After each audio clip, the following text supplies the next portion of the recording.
Welcome to the Real Estate Espresso Podcast, your morning shot of what's new in the world of real estate investing. I'm your host, Victor Menashe. On today's show, we're talking about the everything bubble. Bubbles have formed throughout history, and all it takes is a pinprick to burst a bubble. Now, this is a show about real estate. We live in an interconnected world. It's very difficult for one sector of the economy to flourish or struggle in isolation. And on today's show, we're talking about all kinds of bubbles and how they form. The year was 1554, and tulip bulbs were sent from the Ottoman Empire to Vienna. By 1593, a botanist in the Netherlands figured out how to create a varietal that would be hardy in colder climates. The tulip mania was on. By 1636, there was a derivatives market trading in tulip bulb futures. Tulip mania reached the peak during the winter of 1636 and 1637, when some bulbs were reportedly changing hands 10 times in a day. No deliveries were ever made to fulfill any of these contracts, of course, because in February of 1637, tulip bulb contract prices collapsed abruptly when the trade in tulips ground to a halt. It sounds silly in retrospect, but at the time, those in the tulip trade took it very seriously. Back in 1997, 98, and 99, we had the dot-com bubble. Any business that had an internet component was worth gazillions. Some of those businesses had no revenue, only a promise to bring internet technology to some aspect of commerce. Buying pet food online made no sense. We can see that in hindsight, but at the time, investors flocked to buy up those shares.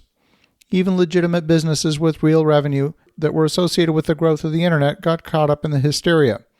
My company, Tundra Semiconductor, went public during that era. We had a private box in the NHL hockey arena where the Ottawa Senators played. Everything we touched seemed to turn to gold.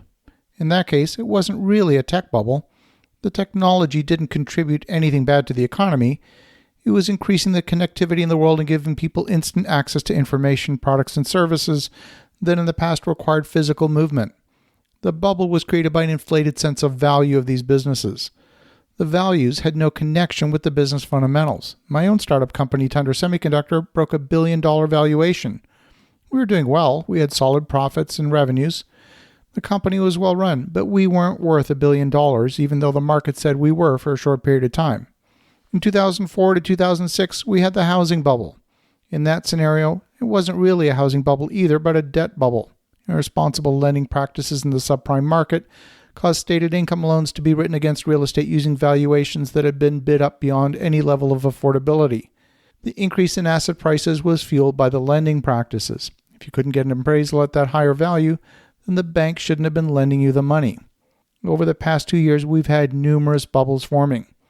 We've had businesses that have not generated a penny of positive cash flow, like Tesla, Netflix, Uber, Lyft, and WeWork, getting valuations in the tens of billions. Companies that haven't demonstrated their ability to have a profitable business were worth gazillions. We have another bubble in the shale oil business. Shale oil wells have a very steep decline curve in production volume after they start producing. After 12 months in production, they're typically producing about 15% of the oil that was gushing on the very first day of production. That well might continue to produce for another 20 or 25 years, but at pretty low volumes. And the problem is that the break-even on the debt for that well is a function of the price of oil. At prices below $45 a barrel, those wells will never break even any time in their lifetime. The only way these oil companies stay afloat is to drill more wells at increasingly higher levels of debt. Now, the good news is that interest rates have fallen, which has extended the ability for these companies to drill more aggressively. We've had oil prices fall nearly 40% in the past week. These companies will not be able to service that debt on those bonds for long if the price war between Russia and Saudi Arabia continues.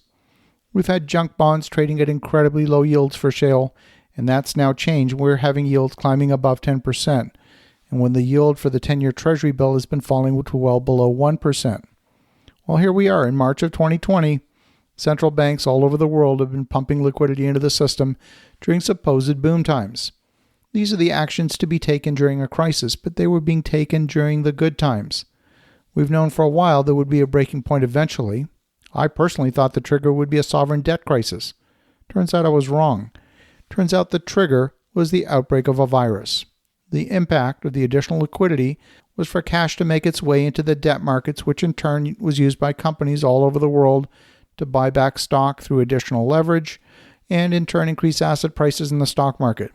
Even now, after the pin has burst the balloon, The central banks think they can reinflate the balloon by pumping more cash into it. This bubble was not a single acid bubble like before. This one was much more broadly based. It was the everything bubble. So you think about that. Have an awesome rest of your day. Go make some great things happen. We'll talk to you again tomorrow.